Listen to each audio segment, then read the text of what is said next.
In this video, we'll look at maximizing use of the Google search engine. Right here, I have the Google taskbar installed, or Google search bar. I could search for various things. I could also use the Google search box on the top right of most browsers, such as Internet Explorer, Firefox, and Safari. Or I could type in the google.com address in the address bar of the browser. And I could type in Unix and hit search. Notice it returned 164 million entries. In the early days, getting any entries for Unix was helpful. Now it's a matter of filtering out this information. So let's see if we could reduce this to more specifically what we're looking for. Let's say Unix man pages. And we see an index of the different manual pages for Unix with all the various Unix commands. If we didn't want to go through that, and we could say more specifically Unix ls man page, if we happen to know the name of the Unix command, and right at the first result we have a manual page here where we could see the various options and a manual for this command. This might be useful if you're away from a Unix prompt or command line and you'd like to look up a command or something about a Unix command. Let's look at doing searches not just on the entire internet, but more specifically at a particular site like Microsoft or Coca-Cola or something like that. You would say site : and type in the name of the site, like ibm.com. In this case, we will go with rogrif-unix.blogspot.com, and let's type in Unix and hit search. And we got 1 to 6 results instead of 164 million. Let's say we wanted to further restrict this and remove pages that said the keyword Microsoft. To remove that, we would say minus Microsoft. And it returned 5 results, which further restricted us and hence got us closer to specifically what we're looking for, and in this case, more importantly, what we're not looking for. Now, what if we wanted to look for exactly something, exactly 5 words, let's say, in a specific order? We could put them in quotes. So if I say, I'd like to search the site rogrif-unix and look for exactly, let me write this first piece. And it returned a very single result. Another useful trick we could use with Google is to replace this site keyword. So let's remove this, and we use the word cache instead.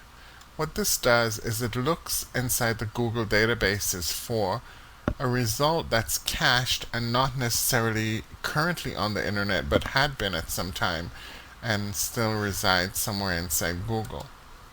If we hit search, it says this Google's cache of this address has retrieved something, and it actually took us straight to the page, and we search for the keyword AdSense, and here we have about 4, actually several entries.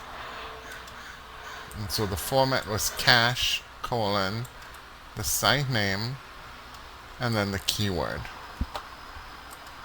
Let's look at using Google with something called a wildcard.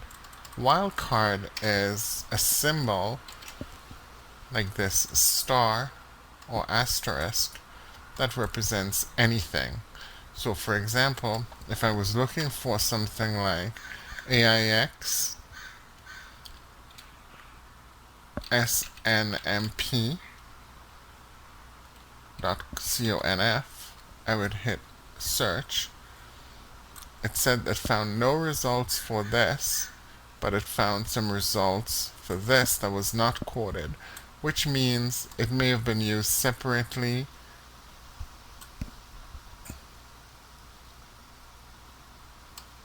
There is no occurrence of SNMP with AIX immediately preceding it. Here we have an AIX, but it does not exactly precede this, so it didn't qualify.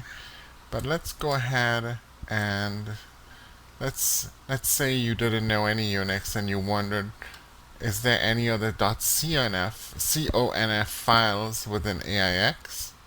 So you could replace this with a star and hit search, and sure enough, it would return inetd.conf.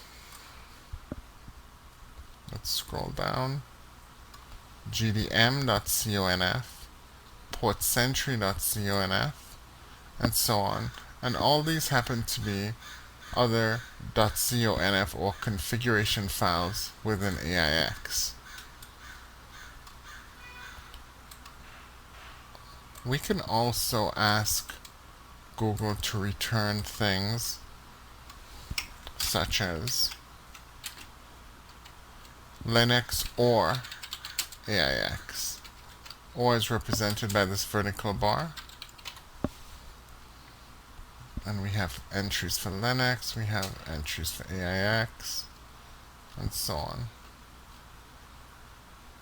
Or we could say Unix, which represents many different flavors of Unix besides just Linux and AIX. It could be Solaris and others.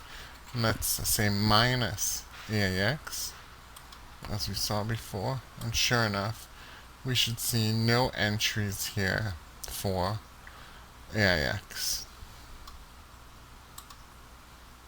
The last thing I'd like to show you are different specific file type searches in Google.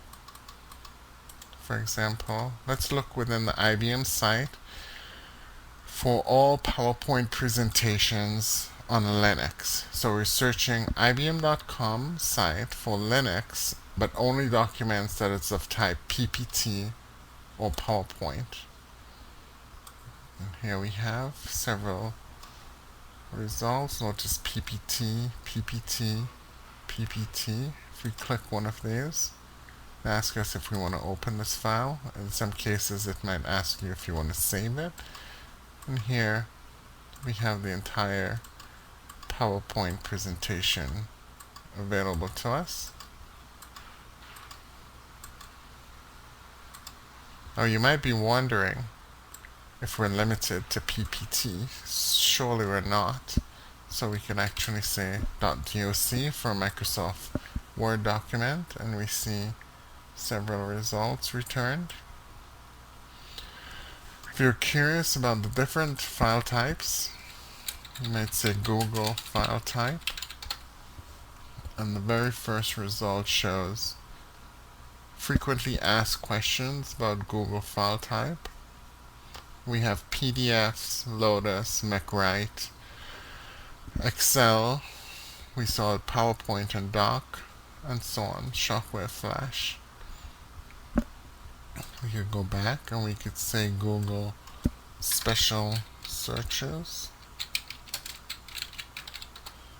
And this should open up an entire world of making Google work much harder for you. So that's it for this Google video. Play around with it, and especially play around with the site, using site and cache and quoting and file type. Just these few additional techniques in Google should allow you to extract more accurate data much more efficiently than you were able to before.